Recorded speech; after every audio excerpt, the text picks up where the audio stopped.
Film शुरू होती है और हम जंगल में एक बच्ची को देखते हैं जिसका नाम वीरा था। वो अपने डॉग को ढूंढ रही थी पर तभी वो कुछ देखकर चौंक जाती है। जब उसकी मॉम आई तो वीरा की गोद में उसका डॉग था, उसके अंदर चाकू घुसा हुआ था। वो अपनी मॉम को कहती है कि मॉम, इसने रोना बंद कर दिया है, यानी उसके डॉग की मौत हो गई थी। अब वीरा की मॉम एक दिमाग के डॉक्टर को बुलाती है। वो वीरा को एक डॉग वाला खिलौना देकर कहता है, ये लो, अपने डॉग से खेल लो। तो वीरा कहती है, मेरा डॉग मर चुका है, मैं कैसे खेलूं भला। असल में डॉग की मौत का वीरा को बहुत सदमा था, जिस वजह से उसका इस डॉक्टर से इलाज हो रहा था, क्योंकि उसने सबसे बात करना ही छोड़ दी थी और डॉक्टर के इलाज से वो बेहतर होती जा रही थी, बात भी करने लगी है। इसके बाद हम देखते हैं कि वीरा अपनी मॉम के साथ गाड़ी में बैठकर कहीं जा रही है। उसकी मॉम का नाम ओल्गा था। ये दोनों एक घर के पास आकर रुकती हैं, जो ओल्गा ने हाल ही में खरीदा है, क्योंकि ओल्गा का डिवोर्स हो गया है और वो अपनी बेटी वीरा के साथ इस घर में रहने आई है। वीरा को घर काफी पसंद आया। ओल्गा अपने एक्स हस्बैंड, जिसका नाम विक्टर था, उसे मैसेज करके कहती है कि हम नए घर में आ गए हैं, जो हम दोनों को बहुत पसंद आया है। वीरा भी नॉर्मल हो रही है और इस तरह वो अपने हस्बैंड को खबर करती रहती है। जैसे ही रात हुई, लाइट्स टिमटिमाने लगती हैं, पर इस पर ओल्गा का ध्यान नहीं गया और वो वीरा को उसके कमरे में सुलाने चली गई। फिर जब वो अपने कमरे में जा रही थी तो एटिक का दरवाजा खुला हुआ देखती है, जो हालांकि पहले बंद था। तब हैरान होकर वो चेक करने गई। एटिक खाली था, बस वहाँ एक बॉक्स पड़ा हुआ था। ये बॉक्स भी ओल्गा ने पहले वहाँ नहीं देखा था, इसलिए वो इसे खोलकर देखती है, जिसके अंदर एक डायरी और बहुत सारी छोटे छोटे चीजें पड़ी हुई थी। इसी के साथ उसे नीचे से आवाज आने लगी। वो सोचती है ये वीरा होगी जो नींद से जाग गई है और ऊपर मेरे पास आ रही होगी, पर जैसे वो उठी उसे ऐसा महसूस होता है जैसे कोई परछाई मेरे पास से गुजरी है। पर उसने सोचा ये मेरा वहम होगा, मेरी ही परछाई होगी जिससे मैं घबरा रही हूँ। इस चीज पर वो ज्यादा ध्यान ना देते हुए अपने कमरे में सोने के लिए चली जाती है। अगली सुबह उसने एजेंसी को मैसेज किया, कहती है कि आपने तो कहा था कि पूरा घर खाली है, पर एटिक में बॉक्स है जिसके अंदर डायरी और कुछ सामान है, जरा पता लगवाइए कि वो किसका है। खैर आज वीकेंड था, जहाँ विक्टर वीरा को लेने आया हुआ था, क्योंकि कोर्ट के मुताबिक वीरा बाकी दिन अपनी मॉम के साथ रहेगी, जबकि वीकेंड पर डैड के साथ। वीरा भी खुशी से अपना सामान पैक करके आ जाती है जाने के लिए, क्योंकि उसके डैड ने वादा किया था कि वो उसे घोड़े की सवारी करवाएगा। लेकिन अब विक्टर ये कह देता है कि बेटा, पहले हम मेरी दोस्त के साथ कुछ टाइम गुजारेंगे और फिर घोड़ सवारी के लिए जाएंगे। ये सुनकर तो वीरा को गुस्सा आ गया। वो कहती है, फिर तो मैं नहीं जाने वाली आपके साथ, अपनी माँ के साथ ही रहूंगी, क्योंकि उसे अपने डैड की दोस्त से बहुत नफरत होती है। पर ओल्गा उसे मना लेती है कि चले जाओ बेटा, कुछ देर की बात है, उससे मिल लो, फिर सारा दिन अपने पापा के साथ ही रहना। वीरा मान दी और जब वो दोनों चले गए, ओल्गा अपना ऑफिस सेट करने में लग जाती है। पर अचानक उसे जोरों का सर दर्द होने लगा। ऐसा लग रहा था जैसे कमरे का रूप ही बदल रहा हो। इस जगह को लेकर उसे अजीबोगरीब ख्याल भी आने लगे, पर कुछ भी समझने से पहले उसके फोन की बेल बज गई और उसका सर दर्द भी ठीक हो गया। कॉल एजेंसी वालों की थी। वो कहते हैं, जी हमने घर के पिछले मालिक से पता करवाया है, उसका कहना है कि एटिक में तो हमारा कोई बॉक्स नहीं था। ये सुनकर ओल्गा सोच भी पड़ जाती है, तो फिर किसका है वो बॉक्स। एक बार फिर वो बॉक्स चेक करने, उसके अंदर जो डायरी थी उसे निकाल कर पढ़ने लगती है। डायरी के सफ़े पढ़ के वो थोड़ा घबरा जाती है, क्योंकि ये किसी पागल कातिल की डायरी थी, जिसने अपने कत्ल की सारी डिटेल्स काफी बारीकी से लिखी हुई थी, कि वो अपने शिकार को कैसे तड़पाता है और फिर मारता है सब कुछ। ओल्गा ने सोचा, नहीं, ये बॉक्स अब एक सेकंड भी मेरे घर नहीं रहेगा। ये सोचकर वो बॉक्स को घर से बाहर कचरे के पास रख देती है। फिर वो एटिक की सफाई करने गई, पर ये देखकर उसे झटका लगा कि बॉक्स वहीं पर पड़ा हुआ था, जिसे वो कुछ देर पहले कचरे के साथ रख के आई थी। वो फिर से एटिक में आ गया। ओल्गा घबराकर घर से बाहर जाने लगी, पर तभी विक्टर की कॉल आई। वो तो और डरा देने वाली बात बताता है कि वीरा ने अपना हाथ ही काट लिया है और हम हॉस्पिटल में हैं। ये सुनकर तो फौरन ओल्गा हॉस्पिटल पहुंची, जहां विक्टर के साथ उसकी दोस्त भी थी। ओल्गा कहती है, आखिर तुमने उसे चाकू दिया ही क्यों? विक्टर की दोस्त कहती है, मैं किचन में काम कर रही थी, वो मेरे पास आकर जिद करने लगी कि मुझे चाकू दो, मैं आपके साथ काम करवाऊंगी। हालांकि मैंने चाकू उससे लेकर रख भी दिया था, और उसने दोबारा चाकू लिया और अपना हाथ काट लिया। लो बताओ, ये कोई बात है? ओल्गा सोचती है, कोई हाल नहीं, कितने लापरवाह लोग हैं। तभी डॉक्टर आया। वो बताता है कि आप लोग घबराए नहीं, कोई खतरे वाली बात नहीं है, बस 4-5 दिन रोजाना उसकी पट्टी चेंज करनी होगी ताकि वो ठीक हो जाए। अब ओल्गा उनसे कहती है, अच्छा मैं जा रही हूँ, अगर वीरा ने मुझे देखा तो मेरे साथ चलने की जिद करेगी, मैं उसे कल लेकर जाऊंगी, क्योंकि नया घर है, मैं कुछ काम करवा रही हूँ। पर हम जानते हैं कि वो झूठ बोल रही है, वजह तो वो बॉक्स है, पर वो उनसे छुपाती है। तब विक्टर की दोस्त कहती है, अगर घर का काम चल रहा है तो तुम भी हमारे साथ ही रह लो। इस पर ओल्गा मान गई और शाम को ये सब विक्टर के घर आ जाते हैं, जहाँ ओल्गा वीरा से पूछती है, बेटा आखिर तुमने अपना हाथ क्यों काटा?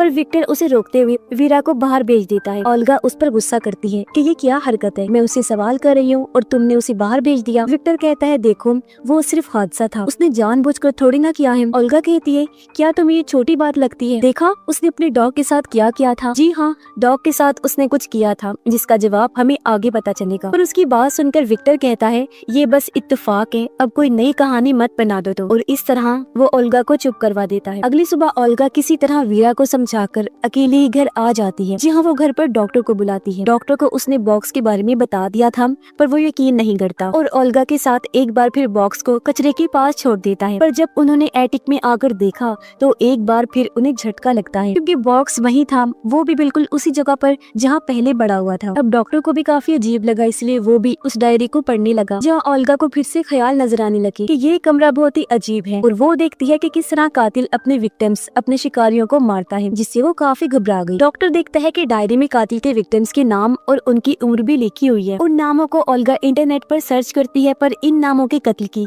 कोई भी न्यूज उसे नहीं मिलती। इसलिए ओल्गा कहती है हो सकता है ये सारे कत्ल जो डायरी में लिखे गए हैं वो सिर्फ ख्याल हो। तब डॉक्टर कहता है कि कत्ल करने की जो टाइमिंग्स लिखी गई हैं और जो डिटेल्स हैं उन्हें देखकर लग नहीं रहा कि ये ख्याल है। जैसे कि एक विक्टिम को जब मारा तो उसे 6:45 पर होश आया, लेकिन फिर 7:45 पर उसकी मौत भी हो गई। बॉक्स में से उन्हें एक इयररिंग्स की जोड़ी मिलती है जो कुछ पुरानी लग रही थी। और इन सारी चीजों से ओल्गा काफी परेशान हो जाती है क्योंकि उसने अपने सारे जमा किए हुए पैसे घर पर लगा दिए थे। इसीलिए वो सोचती है सब कुछ बेकार में चला गया। उसे समझ नहीं आ रही थी मैं अब क्या करूं। अगले दिन भी ये दोनों डायरी को देख रही थी जहाँ एक औरत का स्केच बना हुआ था जिसकी शक्ल काफी हद तक ओल्गा से मिल रही थी, लेकिन उसके माथे पर बस चोट के निशान थे। तब डॉक्टर कहता है मेरी एक दोस्त है जो राइटिंग एक्सपर्ट है, वो ये डायरी देखकर पागल कातिल के बारे में सब कुछ बता सकती है और ये भी क्या जो इसमें लिखा है वो कातिल नहीं लिखा है, साथ ही और भी कई सारी बातें। तभी विक्टर वीरा को घर छोड़ने आता है और जब डॉक्टर वीरा के हाथ पर पट्टीबंदी देखता है तो उसने पूछा बेटा ये तुम्हारे हाथ पर क्या हुआ है। वीरा जवाब देती है कुछ खास नहीं, बस छोटा सा एक्सीडेंट हुआ था। इतना बोलकर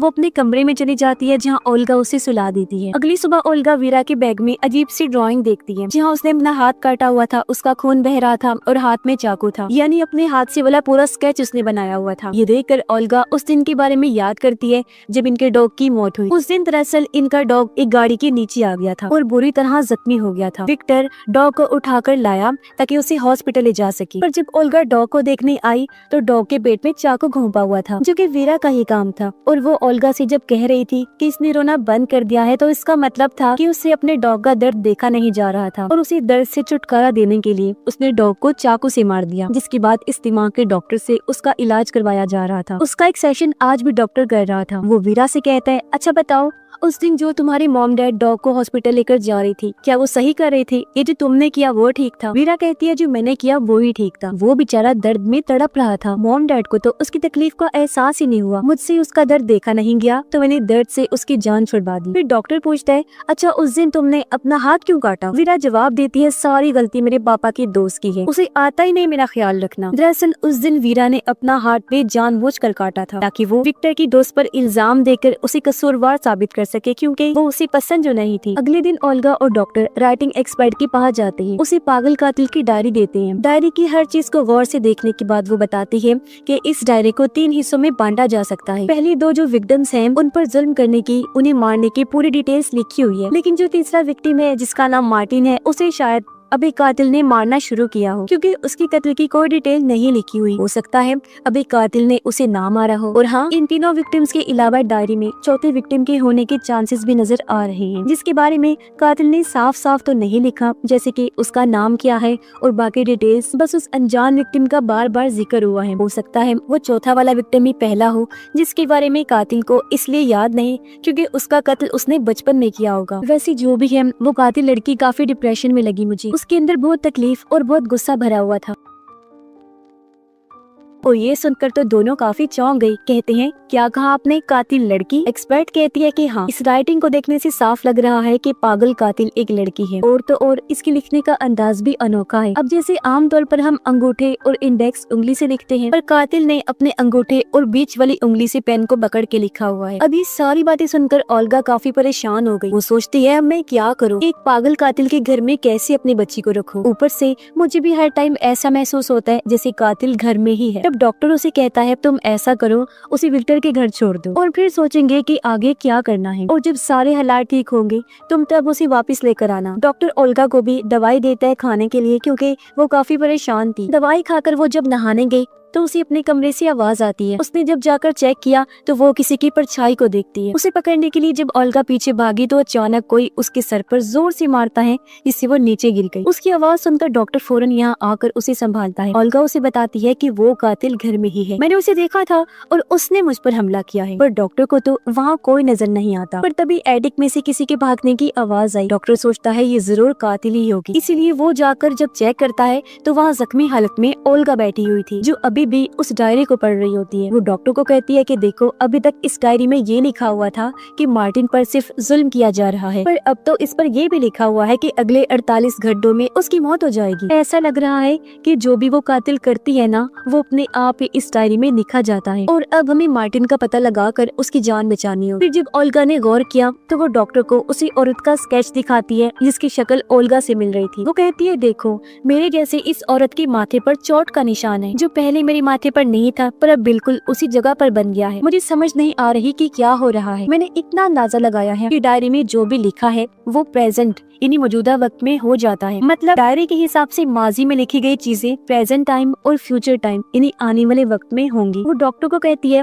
कि मेरी बात पे यकीन करो, मैं सच कह रही हूँ, और चलो मार्टिन को बचा ले चलते हैं। डॉक्टर उसकी बात मान लेता है और ये डायरी में लिखी गई मार्टिन की डिटेल्स निकालते हैं, जहाँ से इन्हें एक रेस्टोरेंट का पता चला। ये जब वहाँ गए तो पता चला कि वो रेस्टोरेंट तो अभी बन रहा है। ये दोनों वहाँ की औरत से कहते हैं कि हम मार्टिन से मिलना चाहते हैं। औरत के हाथ में एक बच्चा था। वो कहती है ये रहा मेरा बेटा, इसी का नाम मार्टिन है। अब डायरी के हिसाब से मार्टिन की उम्र तो 32 साल होगी। तो ये दोनों सोचते हैं कि क्या जब मार्टिन 32 साल का होगा तब उसकी मौत होगी। इस सोच के साथ उनका दिमाग चकरा गया और वो घर आ जाती है। ओल्गा कहती है मुझे इस बात की परेशानी हो रही है कि 48 घंटे खत्म होने को हैं। मार्टिन को हमें बचाना है, कैसे बचाएं? पर तभी ओल्गा ने बड़ा चौंका देने वाला सीन देखा कि वीरा के हाथ पर पट्टी लगी हुई है, जिस वजह से वो अंगूठे के साथ अपने इंडेक्स वाली फिंगर इस्तेमाल नहीं कर पा रही थी। इसीलिए वो अंगूठे और दरमियान वाली उंगली की मदद से पेंसिल पकड़कर ड्राइंग कर रही थी, यानी वही चीज जो एक्सपर्ट ने कातिल के बारे में बताई थी। ओल्गा उसे पेंसिल छीनकर कहती है कि जब तक तुम्हारा हाथ ठीक नहीं हो जाता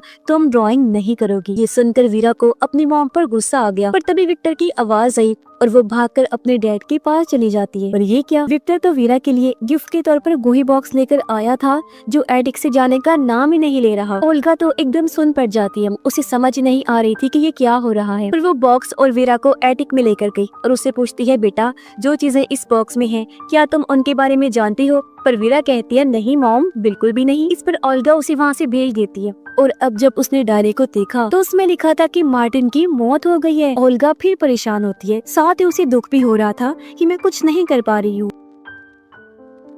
इस बारे में जब डॉक्टर उससे पूछता है तो ओल्गा बताती है कि वो पागल कातिल और कोई नहीं बल्कि वीरा है, मेरी बेटी, जो अभी तो बहुत मासूम लगती है पर बड़े होकर फ्यूचर में वो एक पागल कातिल बनने वाली है। फ्यूचर में जो भी खून वो करेगी उन सब की डिटेल्स इस डायरी में लिखी हुई है, जो बताकर उसने डॉक्टर को डायरी दिखाई जहाँ मार्टिन की मौत का जिक्र था। ओल्गा रोने लगी, कहती है आखिर मेरी परवरिश में क्या ऐसी कमी रह गई थी कि मेरी बेटी एक कातिल बनेगी, पर मैं उसे कातिल बनने नहीं देने वाली, प्लीज मेरी मदद करो। इस पर डॉक्टर कहता है छोटी बच्ची है अभी वो, हम उसका इलाज कर रहे हैं ना, तुम परेशान ना हो, ठीक हो जाएगी। और डायरी में ये भी लिखा हुआ था कि किसी गलत वाइब्रेशन की वजह से उसने अपना पहला कत्ल किया, और अगर हम उस वाइब्रेशन के बारे में पता लगा ले तो हम उसे रोक सकते हैं। इससे ना वो अपना पहला खून करेगी और ना ही कातिल बनेगी। ओल्गा कहती है वो बात ठीक है, पर अगर उसका पहला विक्टिम डॉग ही था तो फिर उसे तो वीरा ने मार ही दिया है ना। इसलिए अब ये लोग दोबारा राइटिंग एक्सपर्ट के पास गए तो वो बताती है कि डायरी में किए गए उसने सारे खून बड़ी होकर किए हैं, और जो डॉग को उसने मारा है ना वो तो बचपन में उसने किया। अपनी तरफ से उसे लग रहा था कि उसने ठीक किया, डॉग को तड़पते हुए उसे देखा नहीं गया तो उसने मार दिया उसे। बचपन में ये की गई गलती को हम खून नहीं कहेंगे, खून उसने बड़े होकर किया। और उसका पहला विक्टिम वो चौथा है जिसके बारे में मैंने बताया था कि उसका नाम वगैरह नहीं लिखा गया, बस उसका जिक्र हुआ है। और हाँ, हो सकता है उस पहले विक्टिम ने ही बच्ची को कुछ कहा होगा, उसके साथ कुछ किया होगा कि उसे गुस्सा आ गया। हो सकता है कि उसने बचपन में बच्चे की जान लेने की कोशिश की हो, जिसका बदला फिर बच्ची ने बड़े होकर लिया और उसके अंदर का जानवर जाग गया और उसने अपना पहला कत्ल किया, जिसका जिक्र डायरी में कहीं पर भी नहीं। अगली सुबह बेबस होकर ओल्गा वीरा की बर्थडे पार्टी में बैठी होती है और वीरा आराम से खेल रही थी और तभी विक्टर अपने दोस्त को इयररिंग्स गिफ्ट देता है, जो देख ओल्गा को शौक लगा क्योंकि ये वही इयररिंग्स थे जो उसे उस बॉक्स में से मिली थी, कातिल का बॉक्स यानी कि वीरा का बॉक्स, जो देखकर ओल्गा समझ गई कि इसका मतलब वीरा की पहली विक्टिम विक्टर की दोस्त है, यानी बड़े होकर वीरा सबसे पहले उसे मानकर अपना पहला कत्ल करेगी क्योंकि वो उसी सख्त नफरत जो करती है। इसलिए ओल्गा जब उसे घर लेकर आई तो फैसला करती है कि आइंदा के बाद मैं वीरा को कभी विक्टर के घर नहीं भेजूंगी, क्योंकि वो कैसे भी करके अपनी बेटी को कातिल बनने से बचाना चाहती थी। जैसे वीकेंड हुआ, विक्टर बार बार ओल्गा को कॉल करने लगा ताकि वो वीरा को ले जा सके, पर वो बार बार फोन काटती रहती है। अब ऐसे कुछ दिन गुजर गए जहाँ ओल्गा सोचती है हो सकता है पहला विक्टिम विक्टर की दोस्त नहीं बल्कि कोई और ही हो। इसी चीज को सोचते हुए वो एटिक में आकर बॉक्स के पास खड़ी हो जाती है और कहती है, मैं जानती हूँ वीरा तुम इधर ही हो, मेरी जान मामा आपकी मदद करना चाहती है, मुझे बताओ कि वो वाइब्रेशन क्या है जिसके बारे में तुमने अपनी डायरी में लिखा हुआ है, मैं तुम्हें उसे बचाना चाहती हूँ। अब फिर से ओल्गा को एक परछाई भागती हुई नजर आई, जिसके साथ ही वीरा के कमरे से आवाज भी आती है। ओल्गा भागकर उसके रूम की तरफ गई, लेकिन दरवाजा बंद हो गया। ओल्गा दरवाजा पीटती है, कहती है बेटा तुम ठीक तो हो ना, दरवाजा खोलो, लेकिन दरवाजा नहीं खुला। तब ओल्गा दूर से भागकर आई और दरवाजा खोल देती है, पर ठीक तभी वीरा भी दरवाजा खोलने आई थी, जिससे उसके मुंह पर चोट लग गई, उसका खून निकल रहा था और अब वो कोने में बैठी रो रही होती है। ओल्गा उसे चुप करवा के प्यार करती है और कहती है, आई एम सॉरी बेटा, मुझसे गलती हो गई है, प्लीज मुझे माफ कर दो। और वो आज रात वीरा के साथ ही सो जाती है। ओल्गा इस परेशानी में थी, मैं कैसे अपनी बच्ची को बचाऊं। वो अगले दिन वीरा को स्कूल भी नहीं भेजती और घर में ही पढ़ाने लगती है। तभी यहाँ विक्टर भी आ गया, जो काफी गुस्से में था क्योंकि ओल्गा ने उसे वीकेंड पे विक्टर के घर भेजा नहीं और ओल्गा बार बार फोन भी काट रही। और अब जब उसने वीरा के मुंह पर चोट देखी तो गुस्से में पूछता है, ये तुम मेरी बेटी के साथ क्या कर रही हो। अब उन दोनों को झगड़ते हुए देखकर वीरा डरकर भाग जाती है। गुस्से में विक्टर भी वहाँ से चला गया। तभी यहाँ डॉक्टर भी आ गया। वो कहता है, तुम वीरा को सेशन के लिए क्यों नहीं भेज रही। ओल्गा कहती है, उसे किसी दिमाग के इलाज की जरूरत नहीं है, मैं उसे संभाल लूंगी, उसकी माँ हूँ, उसका ख्याल रखना जानती हूँ और उसे कातिल बनने से रोक लूंगी। तब डॉक्टर वहाँ से चला गया। तभी विक्टर वापस आ गया, वो भी पुलिस के साथ, क्योंकि वीरा को उसके घर ना भेजकर ओल्गा ने कोर्ट के असूल को तोड़ा था, यानी कि अब कार्रवाई होगी। तो अब कोई और रास्ता ना होने पर वो वीरा को विक्टर के साथ भेज देती है। रात को जब वो लोग खाना खा रहे थी तो विक्टर की दोस्त उसे कहती है, बेटा हम कल घूमने जाएंगे। तब वीरा बड़े गुस्से में उसके मुंह पर ही कह देती है कि नहीं, मैं आपके साथ कहीं नहीं जाऊंगी, क्योंकि आप मेरे डैड की दोस्त हैं, मेरी माँ नहीं। समझ आ गई। ये सुनकर विक्टर को गुस्सा आ गया और वो वीरा को डांट देता है। तब वीरा भी गुस्से में वहाँ से चली गई। उधर ओल्गा और डॉक्टर ये सोच सोच कर परेशान हो रहे थे कि आखिर वो वाइब्रेशन क्या होगी जो वीरा को कत्ल करने पर उकसाएगी। उसकी जिंदगी में ऐसा क्या होगा कि उसकी पूरी जिंदगी ही पलटने वाली है। अब अचानक हर चीज हिलने लगी। इन्हें लगा कि शायद अर्थक्वेक आया है, यानी ज़ल्ज़ला। इनके साथ उधर विक्टर का घर भी हिल जाता है। तब विक्टर उसकी दोस्त भागकर वीरा के कमरे में आए ताकि उसे अपने साथ लेकर बाहर जा सके, पर वो मना कर देती है। कुछ देर बाद जब अर्थक्वेक रुका तो ओल्गा डॉक्टर से कहती है, कहीं यही वो वाइब्रेशन तो नहीं जिससे वीरा कातिल बन जाएगी। इसी सोच के साथ दोनों विक्टर के घर जाने लगे, पर रास्ते में अर्थक्वेक की वजह से काफी बड़ा पेड़ गिरा हुआ था। इन यहाँ फंस गए थे। उधर जब विक्टर और उसकी दोस्त सो रहे थे तो तभी चुपके से उनके कमरे में वीरा आई, जिसने हाथ में कैंची पकड़ी हुई थी। अब विक्टर ने अपनी दोस्त को जो इयररिंग्स दिए थे वीरा वो उठा लेती है, यानी कि ये इयररिंग्स इस तरह उस बॉक्स में आए थे। अब लग रहा था कि कैंची से वो उसका गला काट देगी, लेकिन बदला लेने के लिए वो बस उसके बाल काट देती है। पर अचानक विक्टर की दोस्त की चौंक कर आँख खुल जाती है। वो बौखलाते हुए उठ गई। तो विक्टर वीरा को बाहर लेकर गया, उसे डांट देता है, ये तुम क्या हरकत कर रही थी, हाँ पागल हो गई हो। वो उसे और भी बुरा भला कहकर खूब डांटने लगता है। वीरा रोते हुए वहीं सीढ़ियों के पास बैठ गई, कहती है मुझे मॉम के पास जाना है। तभी यहाँ ओल्गा और डॉक्टर भी आ गए। ओल्गा के पास भी इस घर की चाबी थी और जब वो अंदर आई तो उसे किसी के गिरने की आवाज आई और जब उसने जाकर देखा तो वहाँ विक्टर की लाश थी, यानी उसे मार दिया गया था। और जिस पहले कत्ल का डर ओल्गा को था आखिर वो हो ही गया। ऊपर सीढ़ियों के पास वीरा बैठी हुई थी। असल में विक्टर उसे लगातार डांटता ही जा रहा था, जिस बात से गुस्सा होकर उसने विक्टर को धक्का मारा और वो किनारे पर ही खड़ा था। उसका पैर फिसला और सीढ़ियों में आकर गिरा और उसकी मौत हो गई। ये देखकर ओल्गा पूरी तरह टूट गई, फूट फूट कर रोने लगती है, क्योंकि ये पहला कत्ल एक ट्रिगर की तरह है कि अगर ये हो गया तो फिर बाकी कत्ल भी होंगे। और ओल्गा की लाख कोशिश के बाद भी कोई वीरा को कातिल बनने से नहीं रोक सकता। खैर जैसे अगली सुबह हुई, एम्बुलेंस टीम, पुलिस सब आ जाती जाते हैं। डॉक्टर ओल्गा से कहता है कि वीरा को नहीं लेकर जा सकती तुम, क्योंकि अभी इन्वेस्टिगेशन चल रही है। अब जैसे ओल्गा अकेली हुई, मौके का फायदा उठाकर चुपके से वीरा को लेकर गाड़ी में बैठती है और वहाँ से ले जाती है। अब ओल्गा ऐसा अपनी बच्ची को बचाने के लिए नहीं कर रही थी, बल्कि वो वीरा को कहती है कि बेटा, तुमने जिसे सीढ़ियों से धक्का देकर मारा है ना, वो तुम्हारे डैड थे। मुझे लग रहा था कि तुम बड़े होकर कातिल बनोगी, पर तुम तो बचपन में ही बन चुकी हो। पर अब मैं नहीं चाहती कि मजीद तुम्हारे हाथों किसी की भी जान चली जाए, इसीलिए मैंने फैसला किया है कि हम दोनों को मर जाना चाहिए। ये कहकर ओल्गा ने गाड़ी तेज कर ली। वो जानबूझकर एक्सीडेंट करवा देती है, जिससे उनकी गाड़ी पलट गई और स्क्रीन ब्लैक हो जाती है। अगले सीन में हम देखते हैं कि ओल्गा बच तो गई है, पर उसकी हालत बहुत खराब है। उसे काफी चोटें आई थी। सिर्फ वही नहीं बल्कि वीरा भी बच गई थी। वो सामने बैठी हुई थी, लेकिन उसे कम चोटें आई थी। वो ओल्गा को घूर कर देखती है। ऐसा लग रहा था जैसे सोच रही हो कि तुमने मेरी जान लेने की कोशिश की है ना, देखना तुम्हारे साथ भी हिसाब बराबर करूंगी। अब यहाँ हम याद करते हैं कि राइटिंग एक्सपर्ट ने कहा था कि वीरा के पहले विक्टिम ने उसके साथ कुछ किया होगा, उसे गुस्सा दिलाया, उसे चोट पहुंचाने की कोशिश की होगी। जब भी वीरा को गुस्सा आया, उसका दिमाग खराब हुआ और उसके अंदर का जानवर जाग गया, और जब भी उसने अपना बदला लेने के लिए अपने उस पहले विक्टिम को मार दिया, जिसके बाद उसे इन लोगों को मारने की लत लग गई, जहाँ बड़ी होने के बाद उसने और भी लोगों का कत्ल किया। अब हम जानते हैं कि हालांकि विक्टर वीरा की वजह से ही मरा है, पर उसने तो वैसे ही खुद से दूर करने के लिए उसे धक्का दिया था। मतलब उसका इरादा अपने डैड को मारने का नहीं था, यानी वो बस एक एक्सीडेंट था। पर जैसा कि हमने देखा कि ओल्गा ने उसकी जान लेने की कोशिश की, तो तब बदला लेने के लिए वीरा पहला कत्ल ओल्गा का करेगी, यानी उसका पहला विक्टिम और कोई नहीं बल्कि उसकी माँ है। वो पहला कत्ल उसका करेगी। और बॉक्स बार बार इसलिए एटिक में आ रहा था क्योंकि अर्थक्वेक आने से टाइम ट्रेवल यानी पास्ट प्रेजेंट का पोर्टल वहाँ पर खुल गया था, जहाँ से ही बार बार वो एटिक में आया जाया करता था। क्योंकि इसके बाद भी कई साल वीरा उसी घर में रही और लोगों के खून, उन्हें मारना पीटना सब वो यही करती, जिसके बारे में उस डायरी में सब कुछ लिखा हुआ है। और इस तरह ये लूप चलता रहा और बार बार बॉक्स वापस आने के पीछे यही वजह है। अपनी माँ ओल्गा का पहला खून करने के बाद वो आखिर पागल कातिल बन जाएगी, जो सीरियल किलर होगी, यानी कि वो किसी को भी नहीं छोड़ेगी। और इसी भयानक एंडिंग के साथ ये फिल्म इधर ही खत्म हो जाती है।